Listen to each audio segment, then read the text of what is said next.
합니다. 우리 베드로가 예수님을 3번 부인하는 장면이 등장합니다. 베드로는 왜 예수님을 3번씩 부인했을까? 그리고 마태복음, 마가복음, 누가복음, 요한복음이 있는데 요한복음은 왜 이렇게 틀리게, 어떻게 다르게 베드로의 부인 장면을 묘사했는지 살펴보고자 합니다. 신약성경 178장인데요. 8페이지입니다. 요한복음 18장 12절에서 27절입니다. 오늘 설교 제목은 적반하장입니다. 적반하장이 무슨 뜻이에요? 도둑놈을 잡았는데 도둑놈이 그 주인을 보고 네가 도둑놈이야 하고 공격하는 내용이에요. 오늘 가짜들이 진짜이신 예수님을 잡아 죽이려고 덤비는 모습을 통하여 받는 은혜가 있기를 바랍니다. 제가 말씀을 봉독합니다. 이에 군대와 천부장과 유대인이 아랫사람들이 예수를 잡아 결박하여 먼저 안나스에게로 끌고 가니 안나스는 그 해의 대제사장인 가야바의 장인이라. 가야바는 유대인들에게 한 사람이 백성을 위하여 죽는 것이 유익하다고 권고하던 자로라. 시몬 베드로와 또 다른 제자 한 사람이 예수를 따르니 이 제자는 대제사장과 아는 사람이라. 예수와 함께 대제사장 집들에 들어가고 베드로는 문 밖에 서 있는지라. 대제사장을 아는 그 다른 제자가 나가서 문을 지키는 여자에게 말하여 베드로를 데리고 들어오니 문 지키는 여종이 베드로에게 말하되 너도 이 사람의 제자 중 하나가 아니냐? 하니 그가 말하되 나는 아니라 하고 그때가 추운 고로 종과 아랫사람들이 불을 피우고 서서 쬐니 베드로도 함께 서서 쬐더라. 대제사장이 예수에게 그의 제자들과 그 교훈에 대하여 물으니 예수께서 대답하시되 내가 드러내놓고 세상에 말하였노라. 모든 유대인들이 모이는 회당과 성전에서 항상 가르쳤고 은밀하게는 아무것도 말하지 아니하였거늘 어찌하여 내게 묻느냐? 내가 무슨 말을 하였는지 들은 자에게 물어보라.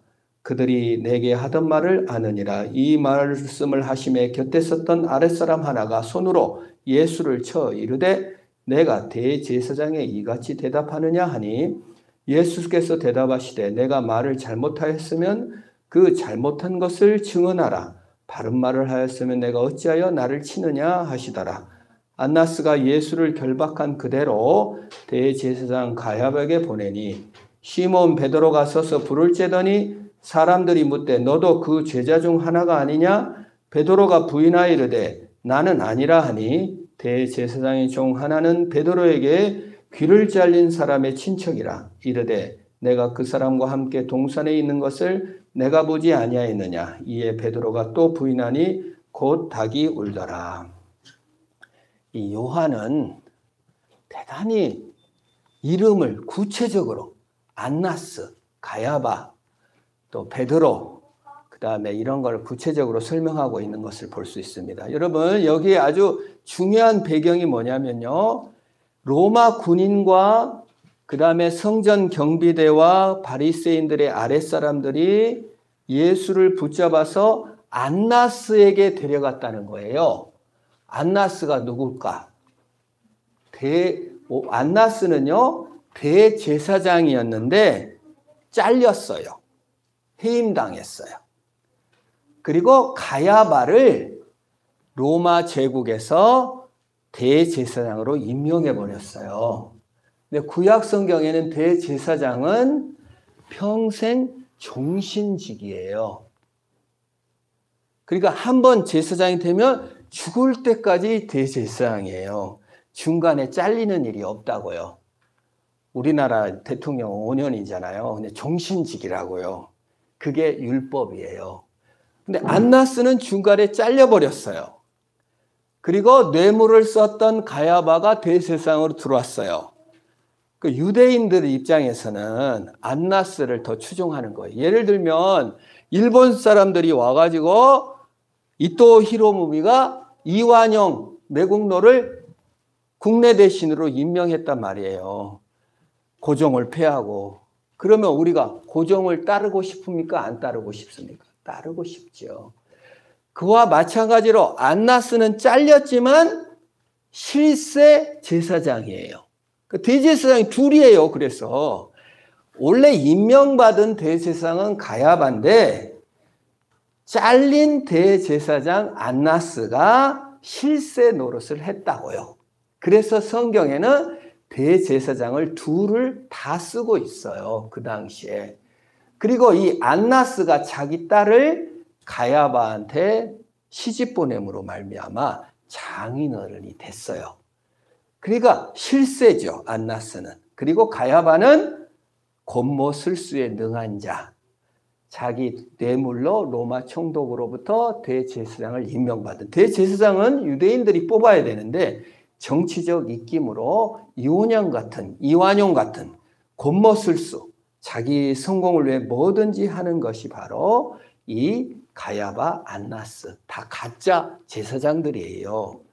근데 예수를 끌고 제일 먼저 안나스의 집으로 갔다 놓은 것은 그 당시에 실세 노릇을 누가 했다? 안나스가 했다. 내가 실제로 대제사장이야. 가야바 너는 노마한테 임명받은 놈이잖아. 뭐 이런 식의 구도가 형성되는, 둘 다 가짜인데 자기가 이렇게 하고 있는 겁니다. 그래서 안나스의 집으로 들어갔다. 근데 로마 군인은 요새로 돌아갔어요. 왜? 이 베드로가 칼을 들어서 말고기를 잘라버렸는데 예수님이 다시 붙여줬잖아요. 그러니까 문제가 많이 해결됐고 소요가 일어나지 않았기 때문에 로마 군인이 이스라엘의 대제사장 집에 있는 것 자체를 유대인들이 싫어하니까 거기까지만 인계하고 로마 군인은 사라졌어요.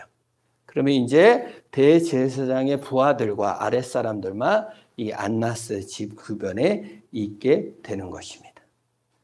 근데 이게 안나스 집으로 끌려갔는데 이제 가야바를 소개하고 있는 거예요. 이 요한이, 사도 요한이 대제사장인 가야바의 장인이었다. 안나스도 대제사장이고, 그리고 가야바를 소개하는 것이 14절입니다. 가야바는 유대인들에게 한 사람이 백성을 위하여 죽는 것이 유익하다고 권고하던 자다. 권모술수가 능한 협작꾼, 아주 그냥 이기적인 정치인, 아주 자기만 아는 이완용 같은 이 가야바가 국민을 위한다고 하면서 사실은 자기 이익을 챙기는 거예요. 여러분, 정치인들이 항상 국민의 뜻이라면 이걸 하겠습니다. 제가 대한민국을 위해서 이걸 하겠습니다. 해놓고 나중에 보면 뭐였죠? 자기 이익을 챙겨 먹잖아요. 그와 같은 자가 가야바였다고요. 예수를 죽여서 우리의 유익을 내는 것이 좋다. 그렇게 얘기를 했던 대표적인 사람이 가야바였다라고 소개를 하고 있습니다. 근데 재밌는 건요, 이 가야바가 가야바는 자기 이득을 챙기기 위해서 예수를 죽여 우리한테 이득을 주겠다고 이 일을 추진했는데, 안나스와 함께 예수님도 어떻게 했어요? 자기를 죽여서 자기 죄를, 자기 모든 이스라엘의 죄와 우리의 죄까지 다 없애서 우리 사람들을 이롭게 하는 일을 했다, 그 말이에요. 신기하잖아요. 가야바와 안나스는 나쁜 동기로 예수를 잡아 죽이려고 했는데 예수님은 좋은 동기로 자신을 죽이려고 했던 것이 일치했다, 그 말이에요. 내용이. 이게 역사의 아이러니입니다. 현장의 아이러니입니다. 우리가 지금 여기 살고 있죠. 좋은 동기와 나쁜 동기, 나를 죽이려는 사람과 악한 사람들이 내 주변에 있어요. 나는 열심히 착하게 살아보려고 하는데 이것이 버물러져서 하나님의 역사가 이루어진다, 그 말이에요. 그것이 극명하게 나타나는 것이 욥기입니다. 욥기에 보면은 마귀의 동기와 시선이 나와요. 마귀가 하나님 앞에 갑니다. 그래서 그러니까 하나님이 욥을 칭찬해. 욥이라는 사람을. 마귀야, 욥을 봤냐? 네, 봤습니다. 욥이 믿음이 너무 좋아. 믿음 생활도 잘하고 참 착해. 그랬더니 마귀가 하나님한테 고발합니다. 하나님, 욥이 괜히 믿음 좋은 줄 아세요? 아니 욥을 돈 잘 벌게 하시고 성공하게 하시고 자식도 잘 낳게 하시고 자식들도 잘 되게 하시고 그냥 돈과 성공으로 그냥 둘레를 삥삥 쳐서 그냥 울타리로 만들었으면 다 그러죠. 성공 빼버리고 자녀들도 안 되고 막 그러면은요 예배도 안 드릴 거예요. 교회도 안 나올 거예요.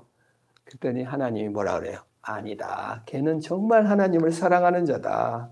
그래, 한번 네가 성공 한번 빼앗아 봐라. 다신 욥은 건들지 말아라. 마귀는요 하나님의 정한 한계 안에서만 우리를 공격해요.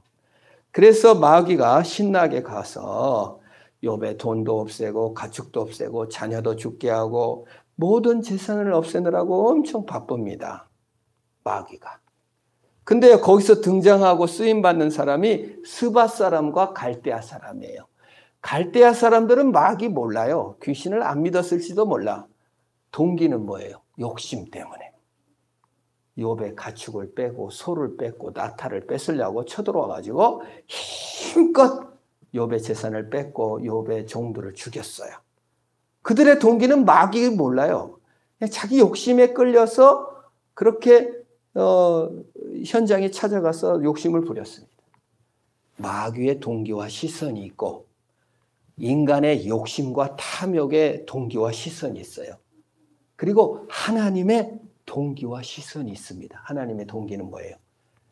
사람이 성공과 돈 때문에 믿음 생활하는 것이 아니라 하나님 자체를 사랑하고 있는 사람도 있더라. 그것이 정말 아름답고 귀하더라. 하나님의 그리고 더 성숙하게 하려는 하나님의 시선. 이 세 가지 시선을 당하는 자가 뭐예요? 이 세 가지 시선이 어우러지는 현장이 바로 여기 오늘입니다. 여러분들이 사는 가정, 나가는 직장 세 가지 시선이 항상 있어요. 마귀의 시선이 있고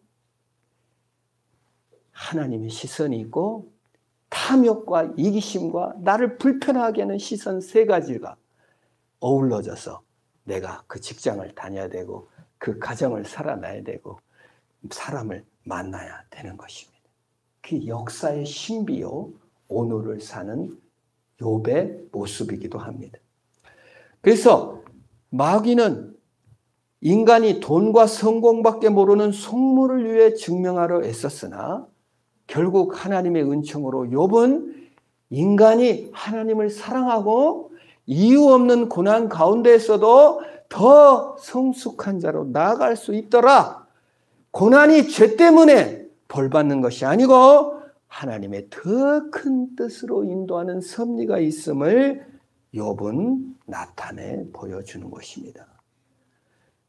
여기서 안나스와 가야바의 동기와 시선, 예수님의 동기와 시선이 딱 겹치는데 일치되게 예수 그리스도께서는 죽으셔서 우리에게 사랑과 믿음과 자유를 선물로 주시고 있다 그 말입니다. 우리가 오늘 직장을 나갈 때 또는 우리가 삶에 이해할 수 없는 역사의 현장에서 우리는 하나님이 우리를 승리케 하심을 믿으시기를 바랍니다. 때로는 정말 저놈, 저 욕심쟁이, 저 사이코 같은 놈이 나를 정말 힘들게 할 때가 있어요. 너무 억울하고 속상할 때가 있습니다. 열심까지 내. 거기다가 미워하지 마십시오. 한계 안에서 쓰임받고 있는 악도 악의 방법으로 쓰임받고 있는 자입니다. 불쌍히 여기시기를 축원합니다. 수준 높은 경지죠. 저 사람이 저렇게 악을 위해서 애쓰고 있는데 갈대아 사람이 그냥 애쓰는구나. 스바 사람 하나가 애쓰는구나. 지금 이 가야바하고 안다스가 엄청 애쓰고 있는데 사실은 주님의 뜻을 이루어가고 있는 것이다. 그 말입니다. 지금의 고난이나 환난의 역사의 현장 너무 슬퍼하지 마시고 믿음의 발걸음을 걸어가시기를 축원합니다. 예수님이 걸어가셨습니다. 우리도 걸어갈 수 있는 힘을 주시는 것입니다. 그리고 이제 그거를 설명하고 이제 15절에 다른 내용이 나옵니다. 시몬 베드로와 또 다른 제자 한 사람이 예수를 따르니, 여기 또 다른 제자는 누굴까요?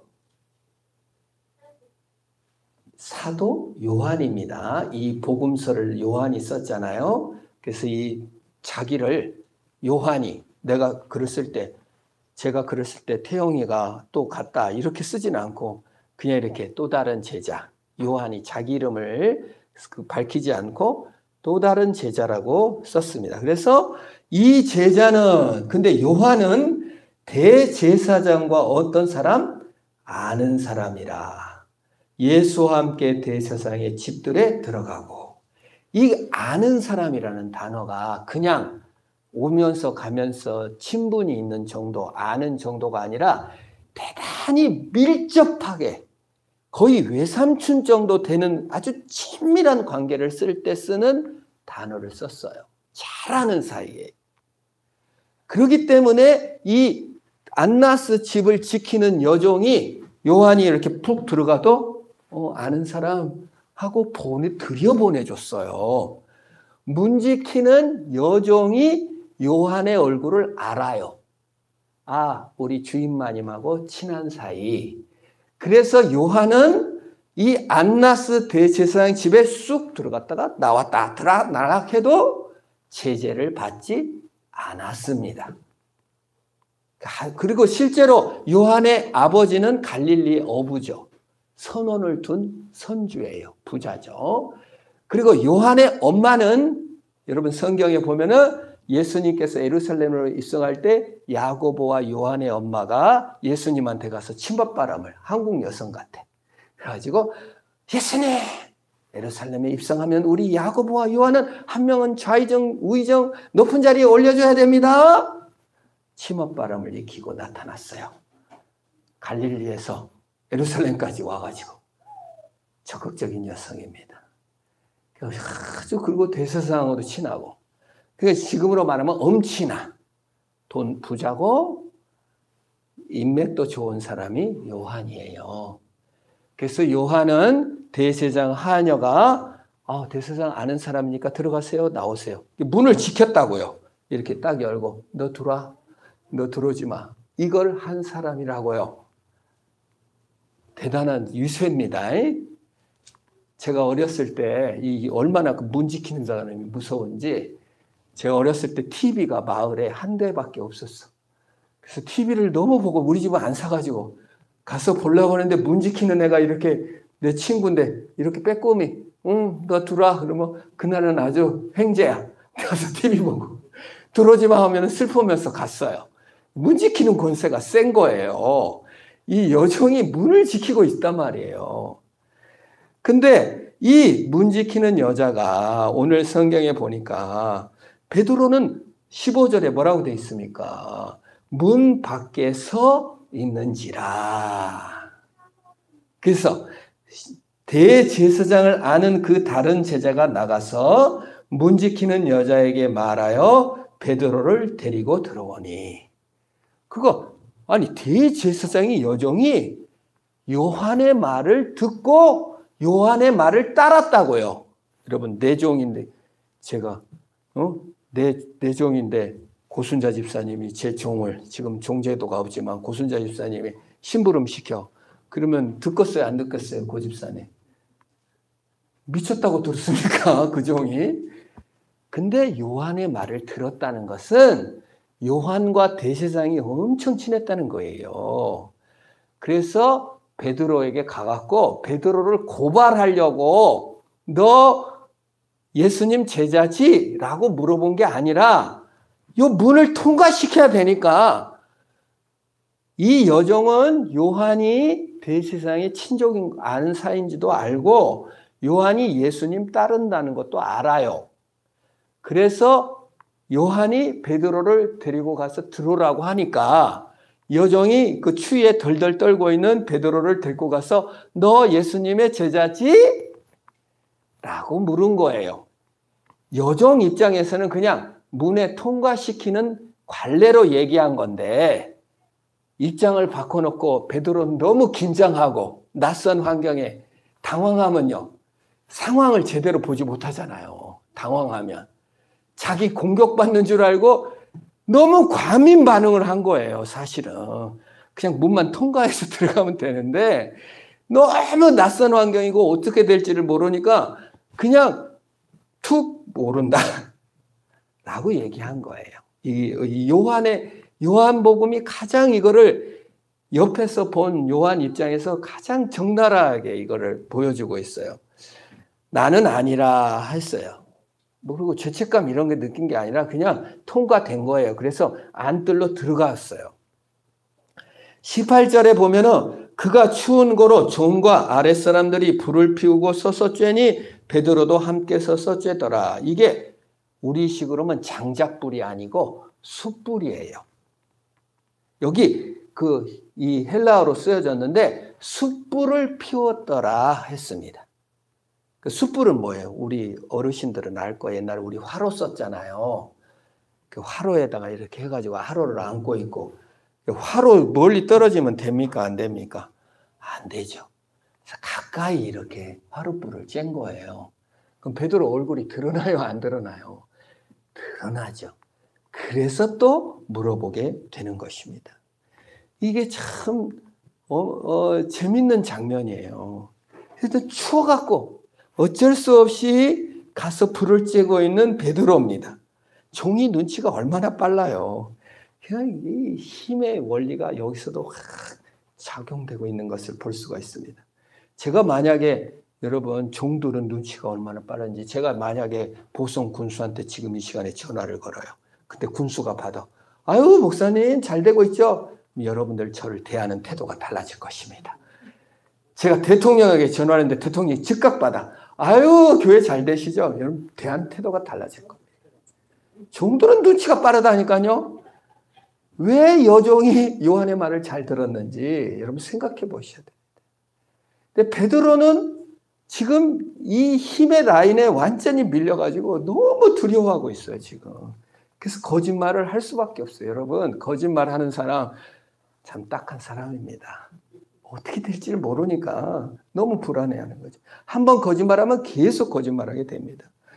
이제 숯불에 불을 쬐고 있어요. 근데 갑자기 그러면 그 다음에 이제 계속 부인하는 장면이 나와야 되는데 19절부터 24절까지 예수 신문하는 것이 등장하고 다시 이제 시몬 베드로가 불을 쬐더니 25절로 넘어갑니다. 중간에 샌드위치처럼 중간에 꽉 이상한 게 껴있는 거죠. 왜 이런 구조를 띄고 있어요? 그래서 묻습니다. 그 화롯불을 쬐고 있으니까 제자 중 하나가 아니냐. 베드로가 또 부인합니다. 근데 26절에 또 귀를 잘린 말고의 친척이 봤을 거 아니야. 아이 저놈 내 말고 귀까지 잘랐는데 아니라고 하네. 너도 아니냐? 그랬더니 베드로가 또 부인했어요. 닭이 울었어요. 울었다는 말은 없어요. 그냥 그런 일이 있었다라는 뜻이에요. 아주 자연스러운 모습으로 보여지고 있는 것입니다. 그런데 이제 이 가운데로 다시 들어가서 이 베드로가 3번 부인하는 중간에 시간 개념하고 틀리게 예수께서 대제사장에게 신문을 받는다. 가짜들에게.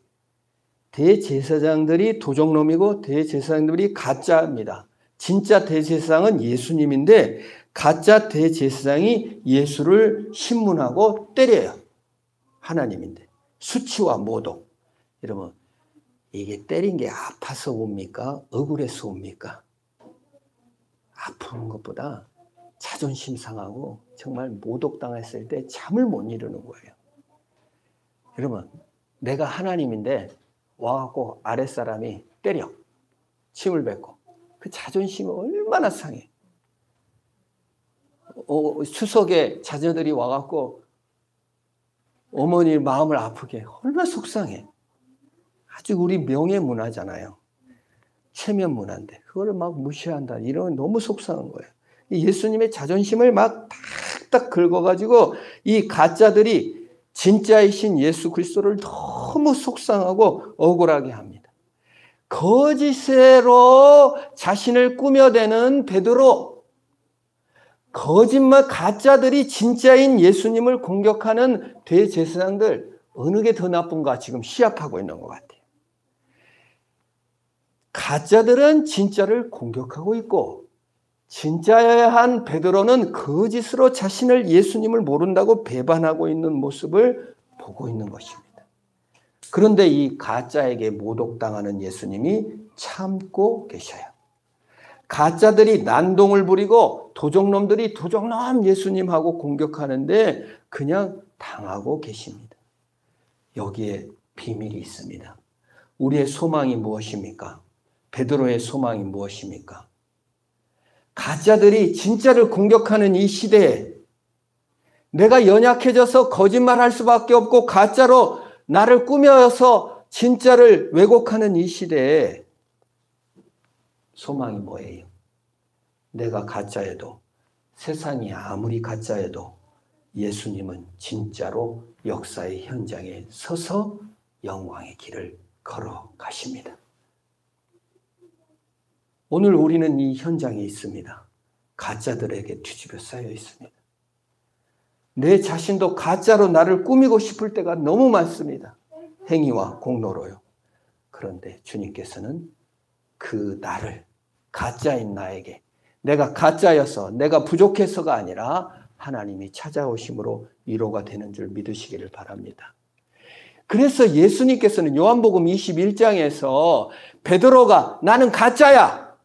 낙심해버렸습니다. 절망해버렸습니다. 나 같은 것은 뭘 할 수도 없어. 이제 밥이나 먹고 살아야지 하고 예수님 고만 따르고 갈릴리 바다에 가서 배를 잡고 고기를 잡고 있었을 때 예수님께서 숯불을 피우고 거기다가 고기를 굽고 계세요.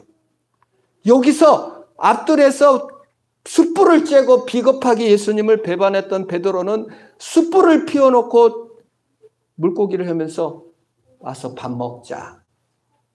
예수님은요, 베드로한테 이 가짜 놈아, 그것도 못해? 이러지 않고 뭐라고 했다고요? 밥 먹자. 여러분, 가짜를 다루실 때 예수님처럼 다루시기를 축원합니다. 밥 먹자. 우리 한번 따라합시다. 밥 먹자. 밥은 먹었니? 그리고 나를 사랑하냐고 물어봐요. 가짜는 사랑이 없습니다. 시기와 비교와 경쟁이 있습니다. 욕심이 있습니다. 진짜는 사랑이 있습니다. 여러분, 가장 큰 교만은 낙심입니다.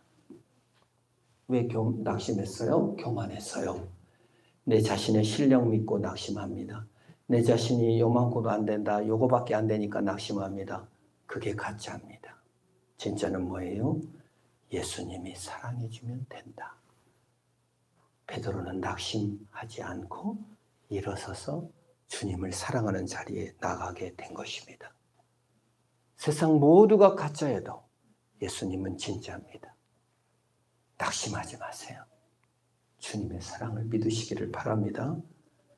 네가 나를 사랑하느냐?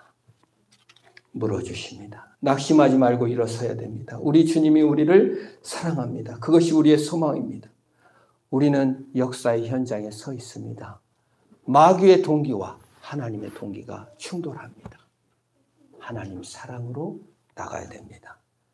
가짜가 판을 치는 세상에 깊은 어둠에 웅크리고 횃불과 화롯불로 불을 쬐려는 연약한 나, 누가 모독해도 당할 수밖에 없던 나, 하나님의 사랑을 믿고 낙심치 말고 진리신 예수님을 바라보고 역사의 현장에 승리하시는 저와 여러분 되기를 축원합니다. 자, 우리 사랑합니다. 나의 예수님. 내가 사랑한 것이 아니라 주님이 나를 사랑했습니다. 주님이 나를 찾아오셨습니다. 이 찬송 부르고 기도하고 축도로 예배 마치겠습니다. 주보에 있어요.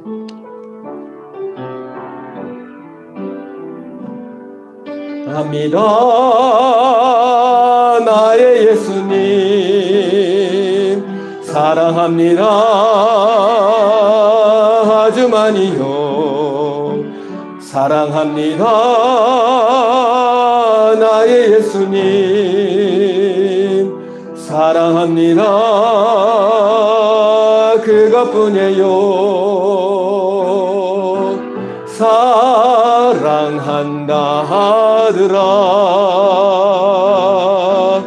내가 너를 잘 아노라. 사랑한다 하더라. 내게 축복도 하노라. 여러분, 아들이라고 써서 왜 나는 딸은 안 썼나? 성차별이다 아니라 아들이라는 표현은 성경의 상속자라는 뜻입니다. 그 기업을 주겠다라는 뜻이에요. 2절 따라 이걸로 한 번 더 찬양하겠습니다. 사랑합니다 나의 예수님, 사랑합니다 아주 많이요. 사랑합니다 나의 예수님, 사랑합니다 그가뿐이에요. 사랑한다 내 딸아. 내가 너를 잘 아노라. 사랑한다 내 딸아. 내게 축복도 하노라. 기도합시다. 주님 사랑합니다. 하나님 사랑은 진짜입니다. 내가 아무리 부족해도 하나님 사랑 안에서 진심을 찾아 이 역사의 현장에서 주를 사랑하며 승리하는 자가 되게 하소서. 우리 합심을 한번 기도합니다. 하나님 아버지 감사합니다. 내 형편, 내 어려움에 낙심하며 낙심이 교만인 것을 알게 하시니 감사합니다. 내가 아무리 쓸모없는 자처럼 보였고 내가 아무리 비겁한 자처럼 보였어도 하나님 사랑이 진심이기에 다시 일어선 베드로처럼 우리도 일어서게 하여 주시옵소서.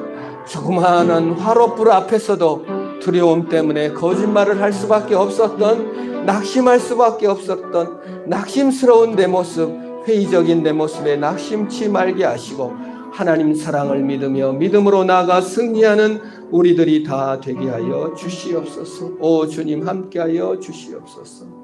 하나님 상처를 주고 가짜가 판을 치는 세상에 가슴을 치고 아파한 적이 너무 많습니다.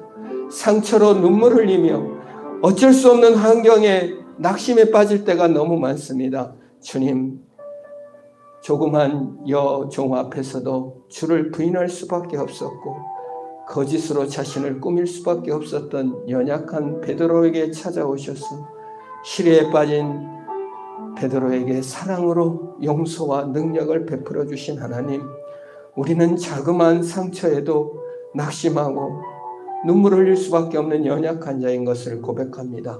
주님, 주님의 은혜와 사랑을 부어 주시옵소서.